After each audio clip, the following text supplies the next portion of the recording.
Today, I'm gonna show you 5 incredible things you can do with blur in Photoshop.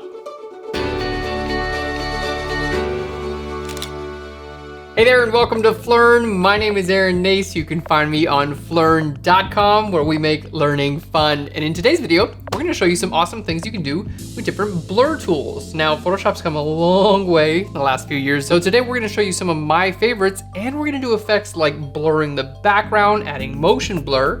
We're gonna show you how to simulate depth of field to draw more attention to your subject. I'll show you how to create a tilt shift effect, take a photo of a sunset, warp it and blur it to apply sunset coloring to a photo, and add light effects to a portrait. We got an awesome tutorial for you. Let's jump into Photoshop. So here we are in Photoshop. We've got a couple sample images for you. Now you can actually download all of the sample images for this tutorial on Phlearn.com. Just follow the link right down below. That way you can follow along. So here's our first sunset image. Now, I actually want to take this and make it like a round blur that I'm going to use here to color this image. So I'm going to use a really cool filter. We're going to go to filter, we're going to go to distort, and then I'm going to go to polar coordinates.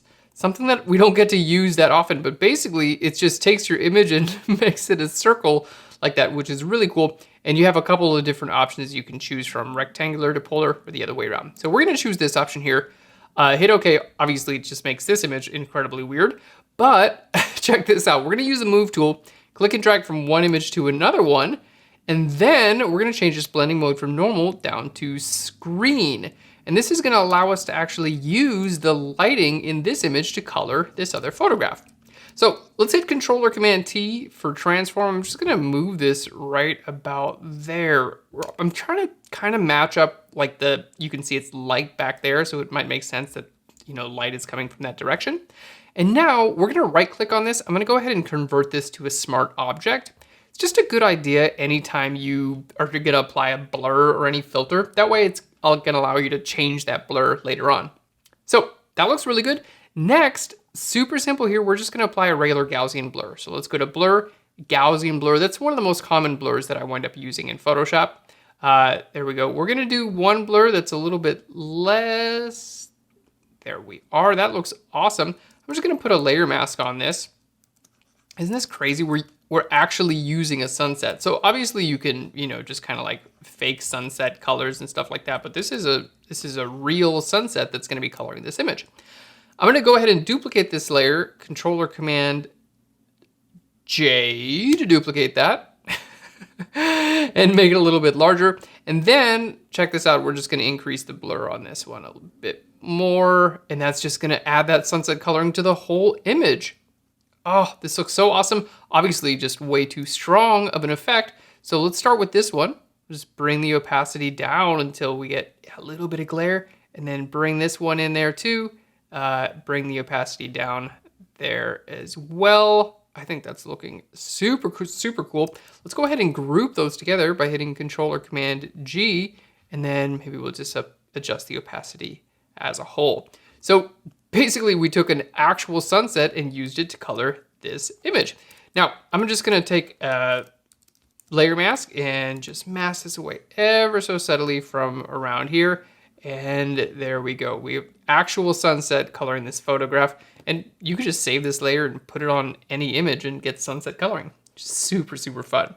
So moving on to our next effect, we're gonna go ahead and show you guys how to add a background motion blur. This is actually super interesting. I've got some race cars here. The whole deal with adding motion blur to the background is we're trying to approximate like tracking. So let's say you were trying to photograph something that was moving. You want to actually move your camera and track with it, and that's going to keep that subject relatively still, and the background is going to get blurry. So we're going to be using 2 different types of blur to get that type of effect with this photo. We're going to be using a path blur, which will actually allow you to blur along a path. Super cool. And we're going to use a spin blur to blur the wheels, making it look like it's actually moving. Well, it is moving, but we're gonna exaggerate that a little bit more because this is using a pretty fast shutter speed. So let's go ahead and duplicate this layer, Control or Command J. We're gonna turn it into a smart object, and I'm gonna start with my spin blur because I just want a little bit more blur on these wheels. We just wanna exaggerate this. This is a very fast shutter speed. it's a bright day. I don't know. It's probably over 1,000th of a second is my guess. Probably closer to like 5,000th of a second. Super fast because obviously these cars are moving fast, but they're relatively still. So let's go ahead and go to filter. We're gonna go down to our blur gallery and over here to spin blur. So spin blur is a relatively new addition to Photoshop. You used to have to do this with the radial blur, which like honestly did not work that well. So I'm really glad that they added this spin blur. So basically we just take these edges here and crank them up and then just fit the, fit the size of the object you want to blur. There we go. And in this case, that looks so nice. So that looks really good. I'm gonna click here and we're gonna add another one. So you can just click. Sometimes my Wacom won't let me click. I gotta just do, there we go. Do this with a mouse here, which is good for all of you mouse and trackpad users out there. We're on the same page. All right, there's probably a way to duplicate that original blur, but to be honest, I don't know how to do it. All right, there we go. And then check this out. You can actually click here and then you have this little scroll dial around here. So you get to decide how much, sometimes the UI can get a little confusing. So you can either zoom in, there we go. Or you have a little slider here on the right-hand side where you can choose the zoom amount. There we go. So let's go ahead and bring that down a little bit more. I think that's looking pretty dang good. So you can hit OK here, or just hit enter. There we go. And it'll apply that spin blur. Really cool. Now, because we made this a smart object before we started, I can double click right here in the blur gallery and I can get back in here and I could change my blur amount if I wanted to. Back of tire is moving faster than the front tire. That doesn't make any sense. All right, well, we're not gonna add any more of these spin blurs. What we are gonna do, let's just hit cancel up here. What we are gonna do is on the same exact image, we're gonna go to filter, we're gonna go to blur gallery and over to a path blur. So the path blur is super cool. Basically, it's kind of like the motion blur, but it's a little bit more advanced because the motion blur just allows you to do like one axis. So you can do up and down, left or right, whatever, you get the idea, right? The path blur allows you to actually create a curve in your blur. So we're gonna go ahead and just put that bit of curve there. It's a little bit tricky to use, to be 100% honest. Basically, you just gotta pull these things around and try to get a path going on. There we go. Let's go ahead and bring that up there. I've found that a lot of the time this actually works better in a couple of different paths. So rather than trying to like do the entire path with one blur, we're gonna do it with a couple. There we go. Let's go ahead and bring this down. And depending on your computer's hardware and stuff like that, this might be, might not take a long time, but my computer is kind of struggling a little bit with it, to be honest. There we go. Just click a couple times and then we can blur that way. So basically I'm blurring, there we go. I'm blurring along this entire path. So you can see it, boom, blurring this way and blurring that way. And to be honest, some of this is not technically like camera correct, this wouldn't actually follow that type of path. So it is a cool effect. It's a little bit more of like a video game effect than like a real effect in my opinion. So we're just gonna bring this speed down a little bit here. There we go. Just to kind of make that a little bit more subtle because you get some like weird, like over here, you could see if I just bring this up, this is basically like blurring straight up and down over here where it's kind of trying to calculate it. So not perfect, but still actually pretty cool. You can see my computer's like, oh God, just make up your mind. I don't know how much more I can handle this. So we're just gonna bring that blur down just a little bit. And this actually looks really good. So let's hit okay here. Boom. And now we're just gonna use a layer mask because I don't actually want the majority of my car to be that blurry. So let's go ahead and pop on our layer mask. And then we just basically just paint black on the layer mask where you want things to be a little bit more clear, right? It's nice to have a little bit of the blur. I've gone back and forth with a couple times on this and it doesn't look great if it's like one thing is tack sharp and then the rest is like totally in blur. Because these are Photoshop blur effects and they are super cool, But using these effects, I find it's just better to keep things a little bit more subtle. So let's go ahead and turn this off and on and show you what we got. So you can definitely get a good sense of it here. And I feel like that we're getting a fairly realistic result, enough to where it's worth doing. And then literally I'm just painting black on my layer mask where I want a little bit more clarity here. So let's just get a little bit more clarity here. But again, I find it's kind of nice to have a little bit of blur, even on the subject you're trying to keep relatively still. And check this out. We have the wheels. My computer's like, dude, what are you doing? We have the wheels and the path blur here on the same layer, and they're working together to get that image. So pretty cool stuff. Here's our before, boom, and there's the after.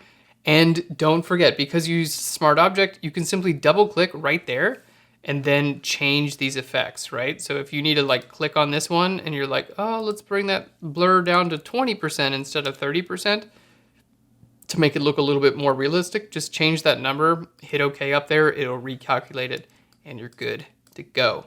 Next, we're going to show you how to create a tilt shift effect in Photoshop. Now, we're kind of trying to approximate actual optics here. So for legit tilt shift, you'll have a tilt shift lens, which will actually allow you to change the focal plane of a camera, which is really cool. You could have an area in focus and then out of focus, out of focus. It's super popular, especially for like aerial shots, because it can make things look super small and miniature, which is really fun. And you can do this in Photoshop. It actually works pretty dang well. So let's show you how to do it. We're gonna open up our aerial photograph. Now, in my experience here, you want an aerial photograph, like from above, and you don't want it to just look straight down. You kind of want it at a little bit of an angle. That's gonna help it make it look more realistic. So again, super duper easy to apply here. Just duplicate your background layer, turn it into a smart object, and guess what? We have something called tilt shift. Boom, and the default settings actually look pretty dang good. I wouldn't necessarily recommend cranking up these sliders too high. It's where it's gonna look a little bit fake, but I would recommend adding some grain into this blur, because blurs in Photoshop just tend to look a little bit fake. So adding grain can really help out, make it look more photographic. So let's hit OK. Again, because it's a smart object, we can just change this at any time. But here you can see we have a nice subtle effect, but it looks at, doesn't it? They look like small now, right? It's like, oh, look at those cute, tiny little cars. I hope you can see this with the resolution of the video, but this area looks out of focus. This area is out of focus, and right here in the middle is in focus. So it's like, it looks like I photographed a miniature scene when it's obviously not. So subtle difference, but it actually really reads as a much smaller scene. Now we're going to show you how to add attention to your subject, and you can do this. It's basically the inverse of sharpening. So oftentimes I'll sharpen my subject to draw more attention to the sharpened areas, but you can actually blur the background, and that basically just does the opposite, but it's the same effect. You're not going to pay as much attention to blurry stuff, so it's going to in turn make your subject more in focus, and that's going to be what you actually focus on. So super cool here. Let's go ahead and open up our image. You can download all of these images on Phlearn, by the way. Just follow the link down below so you can follow along. Now with this, I wanted some elements that were closer to the camera and some that were farther away, just so I can actually kind of approximate depth of field. It is actually an incredibly cool effect. It's just not the same thing as shooting with a shallow depth of field. So, you know, nothing, get out that 50mm 1.4 of yours and have some fun with it. Don't worry, Photoshop isn't taking its place just yet. So let's go. Oh, a lot of love in my heart for a 51.4. That was one of the first lenses that I had that I was like, wow, this doesn't look like a smartphone. Awesome. It's still a great lens. Or the 1.8 is way less expensive and still also an awesome lens. All right, let's do this effect here. We're gonna go to filter. We're gonna go down to our blur gallery, and we're gonna use this field blur, which I think this is my favorite of these blur gallery tools. So here you just basically spin this little ring and get to say what's blurred. So let's just put this one here on the bottom, okay? Because this element down here, her feet kind of closest to the camera. And then I'm just gonna click right here on her face, and then I can just take this blur and bring that down to 0. Boom, so this is super blurry, that's not blurry. And then let's put one over here, and I'm gonna crank this up. Okay, so you can see this is like, it does this in real time, which is crazy as well. So as I move this around my image, you're gonna see it's actually gonna start blurring things in real time, which really, really gets you, there we go, really, really gets you a lot of control. And again, don't go this blurry with it. It's never gonna look good if you crank it up that high. Make sure you add a little bit of grain. We talked about that earlier. That's just gonna help it make it look a lot more realistic, okay? And if you want like a little bit of blur over here and then a little bit of blur, you can just keep adding these, you know, just have fun with it. There's no right or wrong. You can kind of get an idea of like where they intersect. If you make a big one, you can see, cool, it's blurring that railing back there, but my subject's still in focus. Look at that. Very, very cool. And that's looking pretty good, right? Like surprisingly pretty good.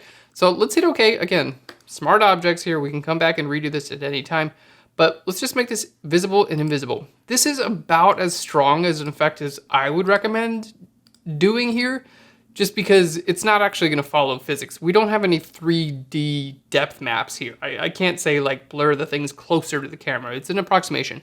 So you got to tone it down a little bit, but I think it's a really great effect because I'm definitely looking at my subject's face a lot more. I don't look at this and say, ooh, that was blurred in Photoshop. It looks relatively natural because we stayed subtle with it. In our last effect, we're going to show you how to add lighting effects to an image using a photograph that we're just going to blur. So let's go ahead and open up both of these images here. Now you can just go on any type of stock image website and just type in like bokeh or lighting effects, things like that, and you're gonna pull up images like this. They're relatively easy to find. Basically, you just need something light on a dark background for this effect. Okay, so what's the first thing we're gonna do? Turn it into a smart object. That's right, turn it into a smart object.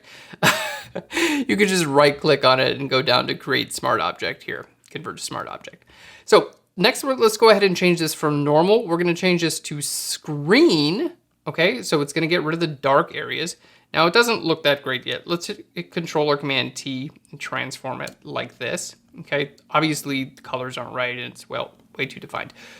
We're going to go ahead and apply a blur. So let's go to blur. We're just going to do a Gaussian blur to start with. We don't need to go crazy with it because I actually still want some definition in there. Okay. And then we're going to give it a motion blur. So filter, blur, and then motion blur. And we're just going to give it like a nice cross pattern like that. Cool. So the whole idea is you can see we still have some definition here. Let's just change this back to normal so you can see what we're working with here. So we still have some definition. There we go. But once I put this back to screen, I'm just seeing the lighting effects here. Okay, let's go ahead and reapply this Gaussian blur there. There we go. That'll include the top as well. Cool. So we're just seeing these lighting effects, but the colors don't look right yet. So what we're going to do is grab an adjustment layer. We're going to go to hue/saturation and clip this. Boom. Check that out. So when you clip this using that little clipping mask icon, it's only going to affect this layer. So now I get to color just my lighting effects. So let's pop on that colorize and then check this out. Boom, I can change my saturation, I can change my hue, and in this case, I kind of want to match those flowers that are behind my subject a little bit, right? How cool is that? And then, see, we can just start moving this around. I can hit Control or Command T for transform, make it a little bit larger if I want, and we can just add a bunch of these if we want to. I think it just has like a nice little effect. It's subtle, you know? We want things to be subtle. Let's go ahead and group those by hitting Control or Command G and then Control or Command J once more to duplicate. It's taking a little bit. If you use smart objects, it's just going to make it a little bit harder on your computer, but the trade-off is totally worth it because you have the option to always go back and change these effects at any time if you want to. All right, and then once it's like good and set, then you can convert it back to a regular object if you want. Let's hit Control or Command T. We're gonna flip this vertically. There we go. And get some effects in there. I don't know. Come on, just look good. There we go. That looks pretty cool. It almost looks like you're shooting through some flowers and things like this. And obviously I'm doing this relatively quickly here, but you can see I think it's looking pretty dang nice. That's my goal in life. Pretty dang nice. There we go. You can lower the opacity, obviously, and then turn these off and on. So you can see here, like, pretty simple. Like, doesn't take that long. We're using stock photographs for this, so you don't have to, like, go try to create all these lighting effects on your own. They're built into the photos already. So you get something like this that has a little bit more of like a dreamy effect, almost like you held one of these flowers in front of the camera. So there we go. Let's just group all of those layers together here, make that a little bit bigger, and then show you there's the before and the after. All done using blurs in Photoshop. Thank you so much for watching today's tutorial. I hope you enjoyed it. Obviously, there are a million more fun uses for blurs out there. If you've got some cool ideas or things that you've done with blurs in Photoshop, leave it in a comment right down below. I'd love to hear from you. Thank you so much. I'll Phlearn you later. Bye, everyone.